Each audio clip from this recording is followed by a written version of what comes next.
عورت بانجھ ہو گئی تو بانجھ پن کی بیماریاں، بعض دفعہ دل کی بیماریاں، جسم کی مختلف بیماریاں، ان کا سبب، ان کے پیچھے حرکت شیطان کی ہوتی ہے۔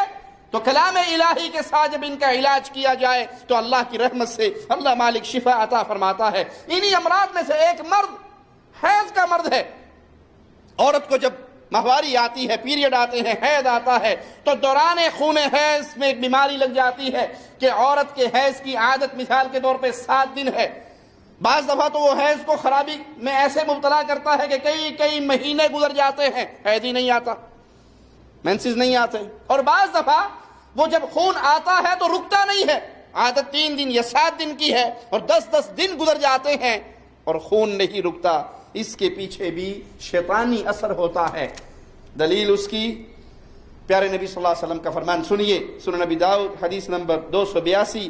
پیارے نبی صلی اللہ علیہ وسلم سے جب اس بیماری کے بارے میں سوال ہوا، 2 مرتبہ یہ سوال ہوا۔ پہلی مرتبہ آپ نے فرمایا ذالک عرق، یہ ایک رگ ہے جس سے یہ خون نکل رہا ہے، یہ ایک رگ ہے جس کی وجہ سے خون بہتا ہے۔ اور دوسری بار سیدہ حمنہ رضی اللہ تعالی عنہا نے پوچھا کہ مجھے سخت استحاضہ آتا ہے، تو آپ نے فرمایا انما ہی رقضۃ من رقضات الشیطان، یہ شیطان کی ٹھوکروں میں سے ایک ٹھوکر ہے، اس کے چوکوں میں سے، چبھونے میں سے ایک چبھونا ہے، یہ شیطان کی ٹھوکروں میں سے ایک ٹھوکر ہے۔ شیطان یہ کوشش کرتا ہے بعض دفعہ کہ حیض کے خون کو روک کر وقفہ طویل کر دیتا ہے، اور کچھ وقفہ روکنے کے بعد، کچھ دن روکنے کے بعد پھر اس کو جاری کر دیتا ہے، تاکہ عورت ایک لمبے وقت تک نماز سے بھی دور رہے، قرآن کی تلاوت سے بھی دور رہے، اللہ کے ذکر سے بھی دور رہے، غافل رہے۔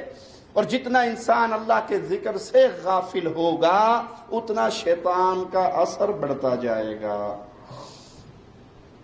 جتنا یہ اللہ کی یاد میں لگے گا، جتنا قرآن سے جڑے گا، جتنا قرآن کی آیات کو پڑھے گا بنیت شفا، قرآن پڑھ رہے ہیں ثواب کی نیت سے، بہت اچھا ہے۔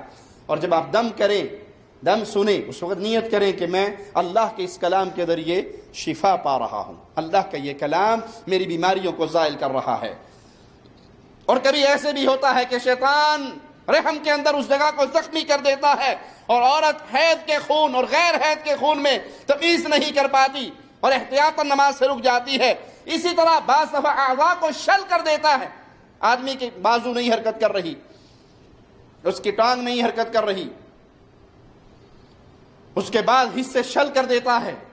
میں شیخ مطاعن کے پاس بیٹھا ہوا، جیزان کے اندر بہت بڑے سعودی عالم ہیں جو دم کرتے ہیں، تو ایک شخص اپنی بیوی کو لے کر آیا اور کہا شیخ یہ سنتی نہیں ہے، کافی عرصہ ہو گیا بہری ہو گئی ہے۔ تو شیخ نے میرے سامنے بیٹھے ہوئے دم کر کے اس کے کان میں پھونک مار دی۔ وہاں شیطان بیٹھا ہوا تھا جس نے اس حصے کی حرکت کو روکا ہوا تھا، اور پھر اسی خاوند نے اس سے بات کی اور اس نے وہ سنی اور جواب دیا، اور سب جتنے بیٹھے ہوئے تھے سب نے اللہ اکبر کہا اور اللہ نے اس کو فوراً شفا دے دی۔